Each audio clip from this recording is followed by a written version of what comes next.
It's a sensitive, delicate deal, dragging brand new songs out of the sky.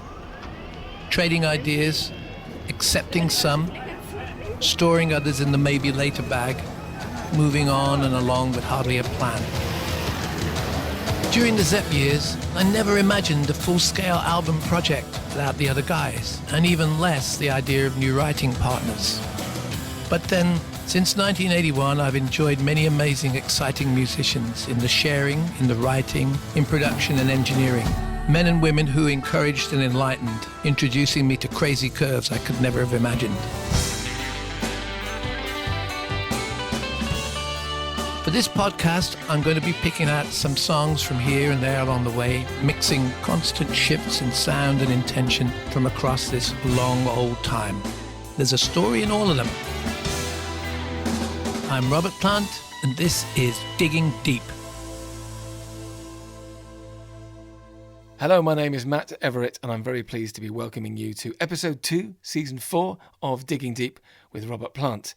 In this podcast, Robert chooses a track from his back catalogue, and we journey through its creation, stopping along the way at various checkpoints and hostelries to muse deeper into the world from which it sprang.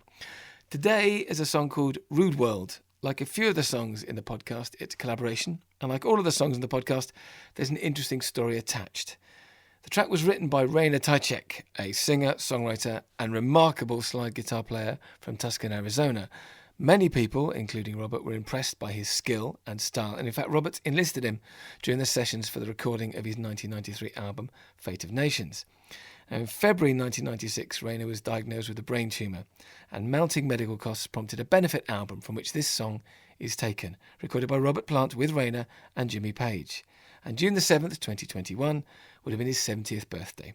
Robert will explain more, and better than me, in a moment. But on the subject of music with the power to help, our conversation in this episode started off with a question related to lockdown. It's kind of hard to avoid even still, and how music made itself felt during the past year and a half.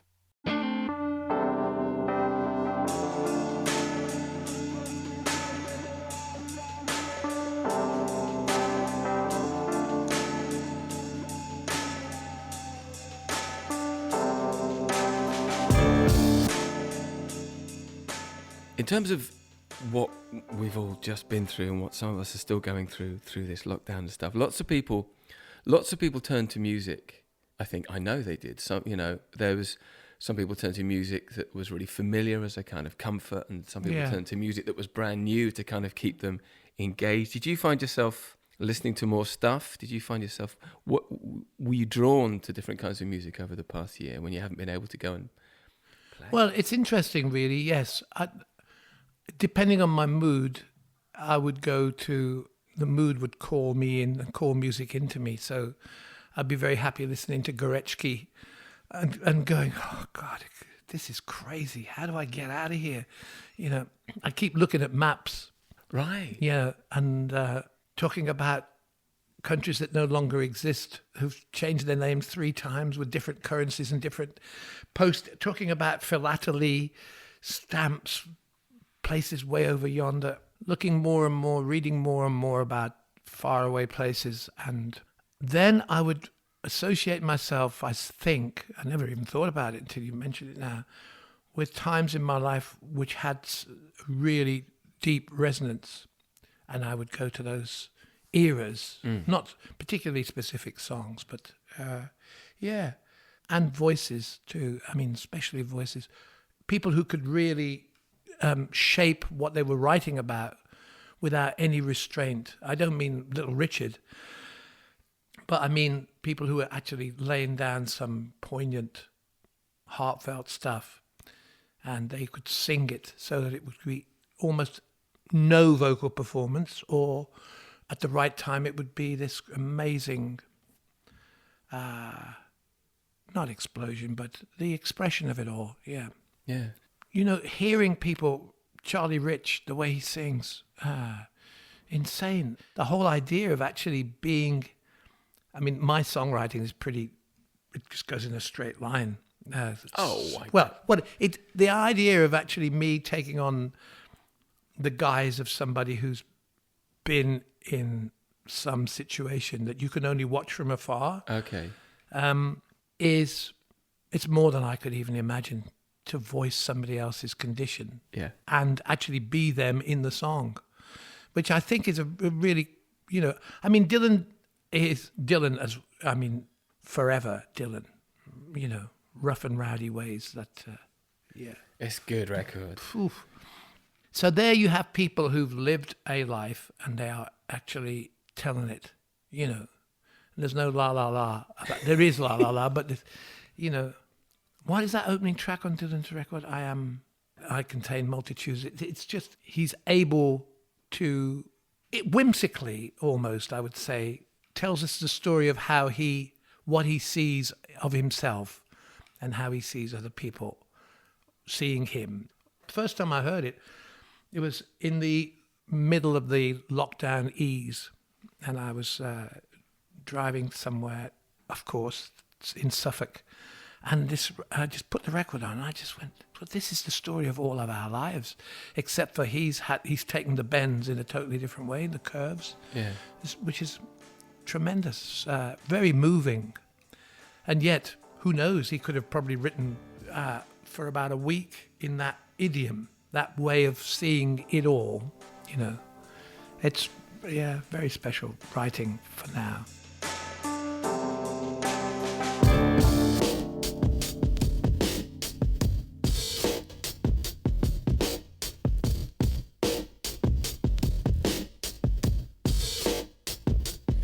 You must be proud of yourself. Take a stand against the world, robot man, with your fist in the air. I found myself listening to lots of instrumental stuff, lots of jazz stuff, lots of Oscar Peterson, lots of Jimmy Smith, because like there was I don't really know when it was really bad, when people were close to you, or one step away from you, were getting ill. I found it quite difficult to listen to songs because you're like, well, you lyrically, I can't associate with right now. You might be singing about the depression, or you might be singing about your broken heart. That's not what's happening at the moment. So I turned to lots of instrumental stuff, weirdly. No, the Jimmy Smith. I mean, the thing is, with post bebop jazz, you really do go somewhere all the time. That's really, I've done a bit of that too. Yeah, I've got records from when I was a teenager. Some I think I must have sort of bought them because it was the hip thing to do, sadly, when you were 18, 17, to carry a Roland Kirk LP under your arm past the art college. Look, girls. Yeah, we free kings. But I'm still into the concussion that music can give. So I would listen to Elvin Jones and, that kind of wildness, and some of the Coltrane, Blue Train, where they really do step out. Yeah. It's sweet and sour for me, the whole thing about me. But I like lyric, and I do get melodramatic as well, because I imagine what it takes to, whose soul are you really bearing? Are you bearing your own soul? Are you actually, do you go into character, or do you refer to people who you care about who are in trouble, and the song pours out from another angle? That's quite something. The people roll round and round, drifting town to town, forgetting their friends, forgetting their names. Overlook me now, but you can't skip James. Sorry about that. Sorry.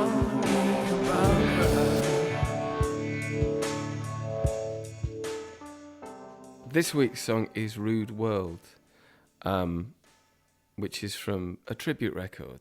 Weirdly, when we very first did the very first season of Digging Deep, we talked about this record a bit.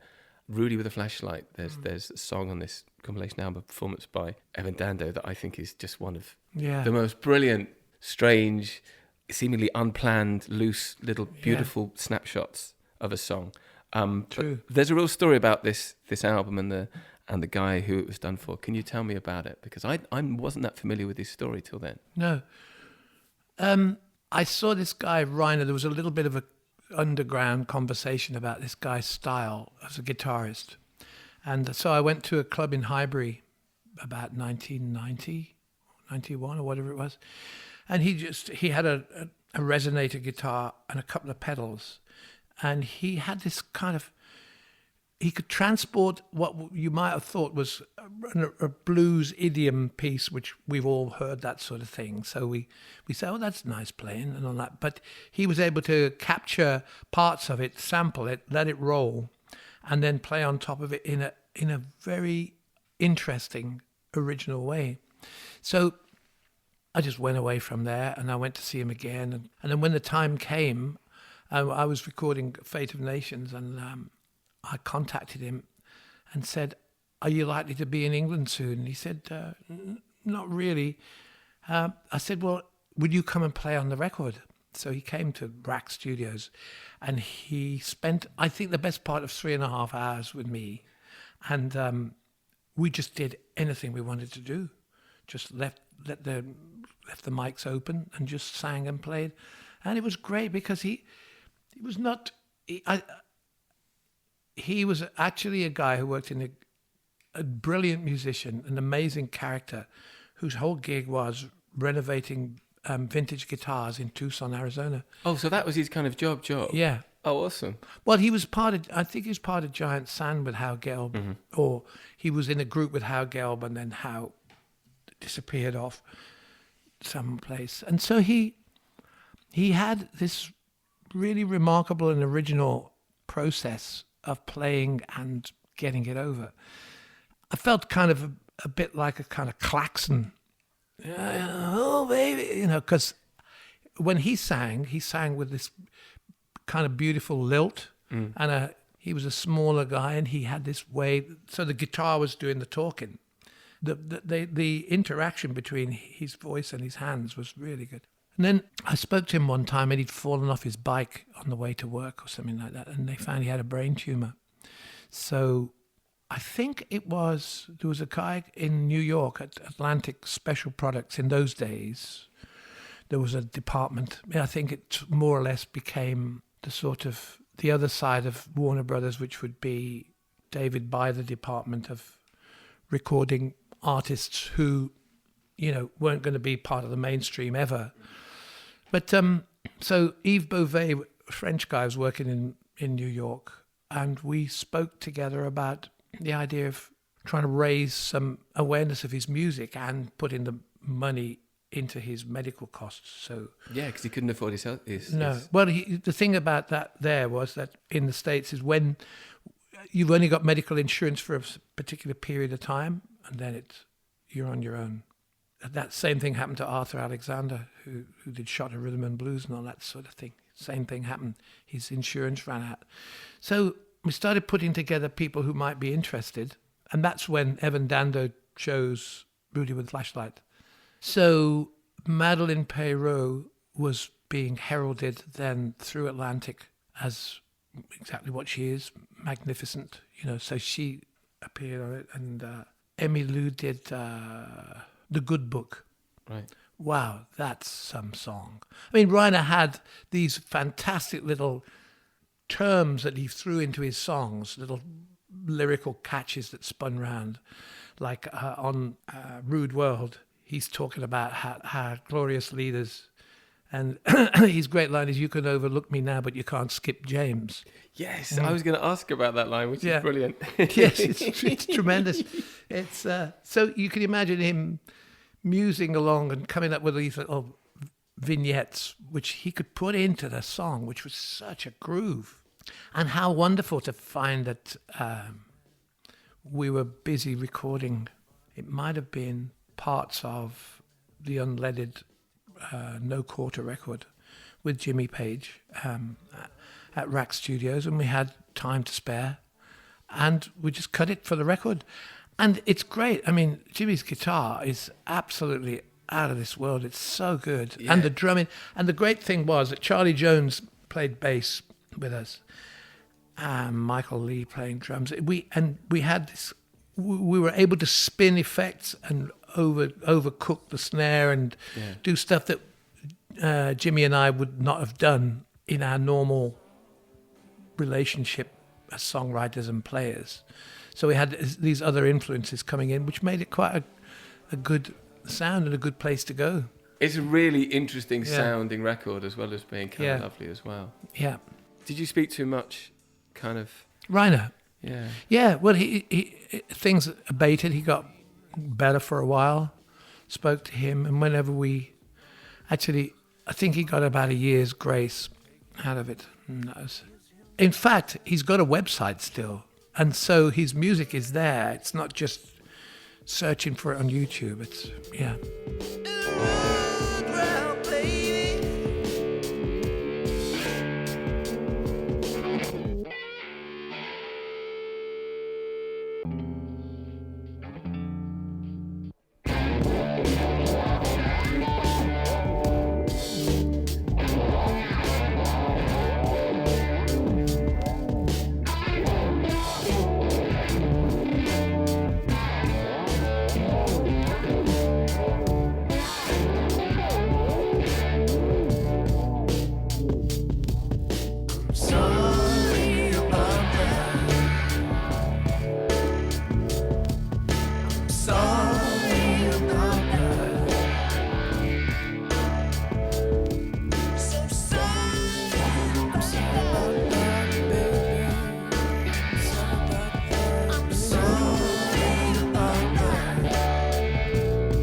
That was Rude World by Rainer Ptacek with Robert Plant and Jimmy Page. The album that song was taken from is called The Inner Flame and also includes performances from Howie Gelb, Evan Dando, Jonathan Richman, Emmylou Harris, Madeleine Peyroux and PJ Harvey. It's quite brilliant.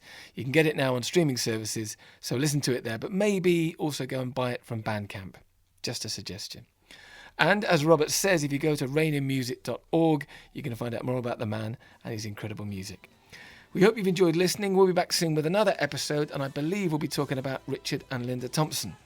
If you can't wait till then, all the other episodes of the Digging Deep podcast are available to stream and listen to now, so please subscribe. Until then, I've been Matt Everett. Thanks for listening.